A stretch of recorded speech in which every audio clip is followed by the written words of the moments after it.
In the first episode of Game of Thrones, 5th season, Tyrion makes clear his intention to book it with Varys to Maureen so that he can meet with Daenerys Targaryen to determine whether she's worth supporting. In the books, he wanders around being drunk a lot before eventually working his way into Daenerys' sphere of influence. Currently, he still has not actually met her. One of his companions on his not-so-merry travels is a young dwarf named Penny, who, with her brother Opal, used to make a living as entertainers, like, say, at Joffrey's wedding to Marjorie, where they were hired to ride around on a pig and a dog, humiliating Tyrion in the process. A different version of that scene made it to the show, but Penny did not. A popular fan theory suggests that Penny is Tyrion's daughter, which would make it really weird, though Game of Thrones why, that she has a massive crush on him. Penny is a dwarf woman from across the narrow sea.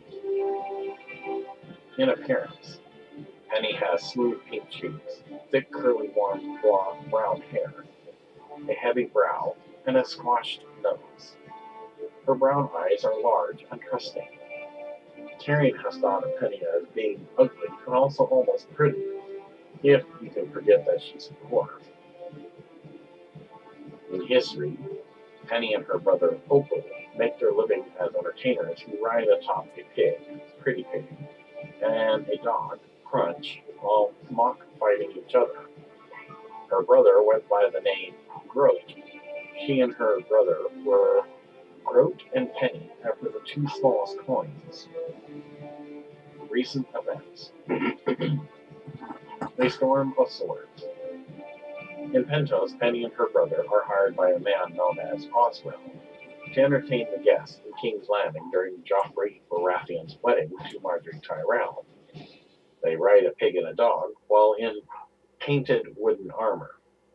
It was Opal who met with Oswell. Penny did not, as Opal always made the arrangements. Unknown to the pair, this stunt was arranged by Peter Baelish in order to provoke a quarrel between Tyrion and Joffrey, in order to add further false evidence against the dwarf when he would be accused of Joffrey's murder. A feast for crows. Penny's brother Oppo was murdered by sailors from Westeros, who falsely believe him to be Tyrion Lannister. Dance with Dragons. Penny spots Tyrion Lannister when he is a prisoner of Jorah Mormont. Full of grief for her brother's death, she attacks him and is eventually restrained by Jorah. She is made to accompany the pair when they sail for Maureen. Tyrion takes pity on her for what happened to her brother. She eventually teaches Tyrion how to joust while mounted on the pig. They, along with Jorah and the crew, are captured by slavers after their ship, Salisbury Coron, is captured and sold at auction. They are bought by Yezan Quadgaz, who outbids Brown Ben Plum. Penny and Tyrion are made to entertain the crowds in the fighting pits upon the day they are reopened. Unknown to the pair, lions were meant to be released on them after they finished their mock joust, but when Daenerys Targaryen learns of this, she orders the lions not to be released. When their master dies of the pale mare, Penny, Tyrion, and Jorah escape and secretly join the Second Sons, led by Brown Ben Plum, after Tyrion promises Plum large coins of gold once he reclaims Caster's Rock, which he is the rightful heir. The Whims of Winter. As the second siege of Maureen is beginning, Tyrion finds Penny in their tent. She is already clad in the company's steel armor. Penny helps him put on his armor. As Tyrion is reminiscing to her about his father during the Battle of the Green Fort, she kisses him quickly. Tyrion Lannister is at a loss for words. Tyrion asks her if she heard the sound outside and that it is made by the war. Penny tells him that he is brave, but he thinks she is lying and mocking him as he is reminded of Shay's lies. Penny senses Tyrion's fury and apologizes to him. She then tells him she is frightened, but those were the same words Shay had used too. Tyrion remembers that he swallowed every bit of it, even though he had known what Shay was. He becomes lost in a black rage, turns away from Penny, and goes outside. Paying His Debts, Part 3, Tyrion and Penny. In the first half of A Dance with Dragons, Tyrion becomes more vengeful, crueler, and more manipulating. But at about the book's midpoint, his arc takes a bit of a turn when he sidelined from the Game of Thrones for a while and meets the dwarf girl Penny. Tyrion's reactions to Penny are layered and complex. He rediscovers empathy through her, comes to care for her, and works to protect her. Yet some of her traits make him disturbed, angry, and even contemptuous. Ahead looms the game and the specter of Tyrion's father. Can there be any place for Penny there? I don't believe Tyrion's ADWD arc builds to a neat conclusion or turning point, as Dany's and Jon's do. Perhaps the Battle of Maureen, which Martin originally intended to include in ADWD, will resolve some of the issues I explore here. The Penny plotline, in particular, could be wrapped up early in TWOW, or not. For now, I will focus on the thematic importance of the Penny-Tyrion relationship, how their interaction changes Tyrion, and what it reveals about him, and what it could mean for his future. Spoiler note. This essay briefly discusses one scene from an early Winds of Winter chapter that Martin has read on a convention. Not a big spoiler, but be warned. For more information, you will have to log on to marine-block.wordpress.com for more information regarding Part 3, Tyrion and Penny, Paying His Debts. Quote, "She looks so young," he thought, "a girl that's all she is. A girl, almost pretty if you can forget that she's a dwarf. Her hair was a warm brown, thick and curly, and her eyes were large and trusting. Too trusting." As a side note, this could be possible if, on one of the many occasions that Tyrion slept with whores and concubines that he had chosen in his younger days, had given birth to a child, and thus Penny became his daughter.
Quentyn Martell. Quentyn. As a side note, there's not a whole lot of information on him, but this is what we do know.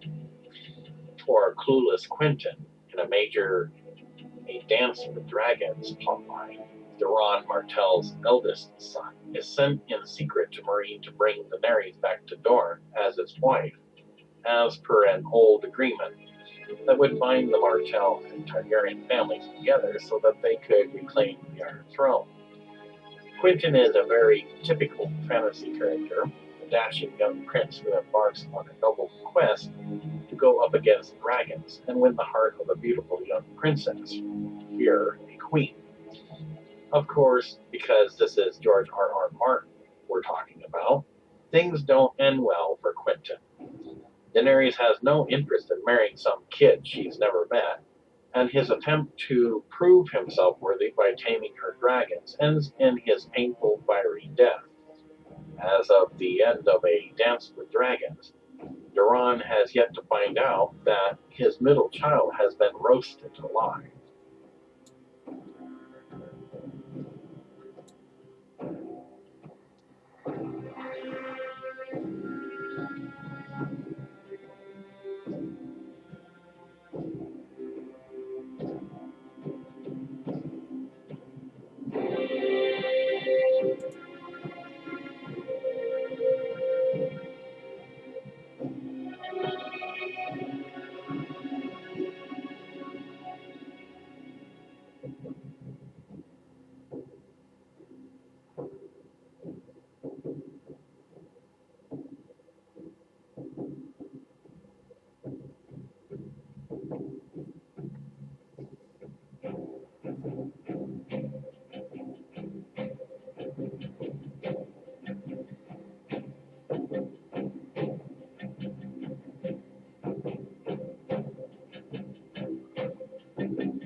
As aspiring screenwriter and certified casting actor, with membership in both the Casting 60, where I had received my first online video acting lessons, and soon to take some with ExploreTalent.com.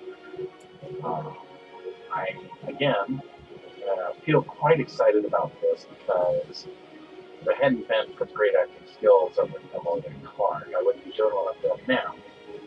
And I've already decided who my two favorite characters are: the Mother of Dragons, the Breaker of Chains, the Unburned, the Great Khaleesi, our Nisa, Daenerys Stormborn of the House of Targaryen, Emilia Clarke, and Tyrion Lannister, known as Peter Dinklage.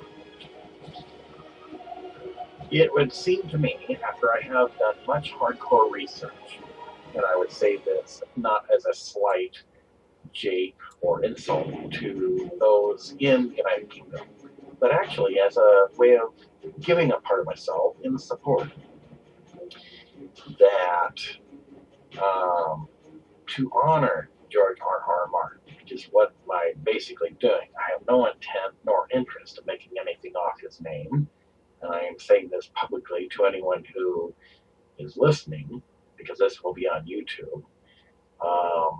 It will be history in the making, because I don't think you'll find anywhere in all of London, United Kingdom, or Hollywood, California, USA, an actor who worked for zero, zip, nada, zilch, not one penny, not one shilling, not one farthing, not a $50, not $100 bill, not any amount of money. It means I'm working for free, no pay. But like most actors and actresses, somebody's got to pay the room and board, the meals, what have you, in case you have to go from one place to another for a certain shooting, right? So I at least expect my expenses to be paid, but I'll be acting for free, as long as it has the Game of Thrones connection or title. I think a lot of people, being a great fan myself and having the great skill from BCTI, where I've ate the Dean's List 5 times for research and what have you, that they don't understand what George R.R. Martin said. And I think I could, only as an opinion and based on my interpretation of it, when he did a live interview on YouTube saying, I have all but lost faith in HBO, he didn't mean he had faith in HBO but lost everything else. That's the way it could sound like. But you got to look a little bit deeper, as we Americans would say, think outside the box. What he meant by I have all but lost faith in HBO is probably that he had liked everything about what HBO was doing, but he lost the faith in them. When you think about it, okay, they tried to show Game of Thrones without permission to the Russian Federation, and we all know the Russian government. You don't do something without somebody's permission. That was the first no naughty by HBO. Then they go into a country without even getting permission. I remember seeing that headline myself as soon as you log on to the internet, if you're going to web search or something, and it's usually on the main page, the headline. How quickly it was, though, that it was hushed up and you never saw the headline again. So either A, HBO decided, yes, we are guilty, we had confessed, but we want to keep this hush-hush, so we'll pay you whatever we owe for invading your country, even though we don't have machine guns, we only have cameras and spotlights. So they paid what would probably be considered a fine or something, because they didn't get the permits to go into their country. They had written their own scene lines, and basically chopping up a great author's work. They didn't include the character they were supposed to. And in my opinion, if they were doctors, I would certainly say that they were incompetent. And such incompetence, if you were a doctor, would make you malpractice and due for a lawsuit. Now, for Game of Thrones fan members, I don't know if you've heard of this one author, but I pretty much grew up with the author's work, Stephen King. You look at his movies, and they never have deviated from his stories. And this, I would swear, with the crossing of the T's and dotting of the I's, as the Americans say. And if anybody was to chop his stories up, as they have done with George R.R. Martin's, I think we would have heard on the news that Stephen King would have had a right to sue those people for millions and millions of dollars. Now, I'm not saying that George R.R. Martin's a pushover, but the question does kind of make you wonder, why did he not file a lawsuit against HBO? Because they pretty much are rewriting the scene lines and not going based on the work that he had written. If he was like Stephen King, that would have never happened. But I still respect the guy. In fact, I publicly declared him my second best favorite author because I like medieval stories. I like stories about dragons. So this is pretty awesome for me.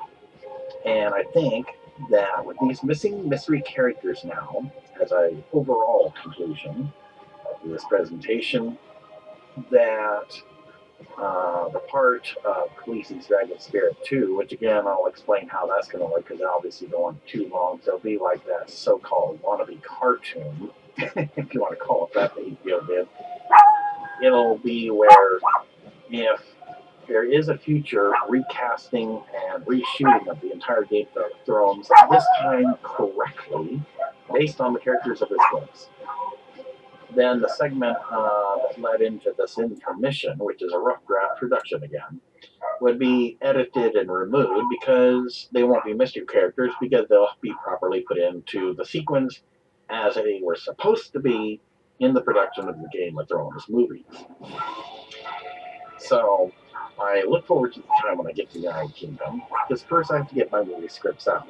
I'm not saying I'm going to get paroled and die, but being an eligible bachelor, if I'm lucky enough, maybe I'll meet me a single bachelorette English woman with a beautiful accent, with dark, deep, beautiful eyebrows, the deep, piercing eyes, and a smile.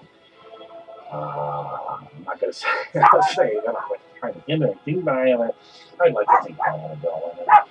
So I'm not trying to be a hermit to the day I die. I do hope to meet somebody. And in the meantime, I think his work needs to be redeemed. You know, sorry for the background noise again, but I don't have a soundproof recording studio. In America, we call it our man cave. So this is where my equipment's at. So I think that to redeem his work, perhaps, if I could theorize for a moment, perhaps only George R. Martin could decide, you know, I like this guy. Perhaps, maybe, he shouldn't work for free, and he's working so hard that he's given me the option of giving him permission to be paid for his time, because again, it'll be kind of a surprise for George Martin to open his mailbox, or post box, as I say in Britain, and like, egad, I got 2 paychecks, and I don't know where the second one came from. So, it'd be quite the surprise to honor him. But at the same time, that finally his stories will be told correctly. I see a future destiny here, and that as they refilm the Death Wish, which is starring Bruce Willis. If everybody remembers the famous actor Charles Bronson, he was the original Death Wish actor. There's also It by Stephen King, which is being reshot again. Obviously, all new cast members. And how many times did the Orient Express get reshot? 5 times. I mean, seriously, is that like overkill? So anything is possible. If they can reshoot those, I don't see why they can't reshoot the entire Game of Thrones seasons. Of course, that means finding a new Mother of Dragons, because obviously, I don't know if the original cast would ever do it, and you have to have a certain age look anyway, maybe. I could be wrong. Well, I know we'll have to find another Mother of Dragons to act with me when I play the part as the human, because I do intend to be a part of that as a term and condition for giving my movie scripts for free, at no pay, to any producer other than HBO who would be interested in making money off this. That means George R. R. Martin's going to come out with money in his pocket. The producer who says, oh yeah, this guy must be nuts, he's giving it to me for free, sure, we'll go ahead and let you work for free for no pay and be this human in Daenerys' world, and we'll make money off it. George R. R. Martin makes money off it, and everybody makes money, including all the other actors and actresses. I mean, what part of free does not anyone understand? More importantly, only a nut producer would turn down free. You can't get cheaper than free, because 0 is 0, and there's nothing cheaper than 0. So, it would be my gift to leave as what I call leaving my mark in the world. Then I can get into other acting that will pay, like as Emily Clark did in Star Wars. You know, maybe I'll get opportunities to act in other movies, because then I will make some money. On top of my investing in Bitcoin and penny stock and other stocks in London, perhaps one day I will be as wealthy and then some. Until then, This is the conclusion of a future possible remake of the entire Game of Thrones for you just to think about. Thank you for giving me this time during this intermission.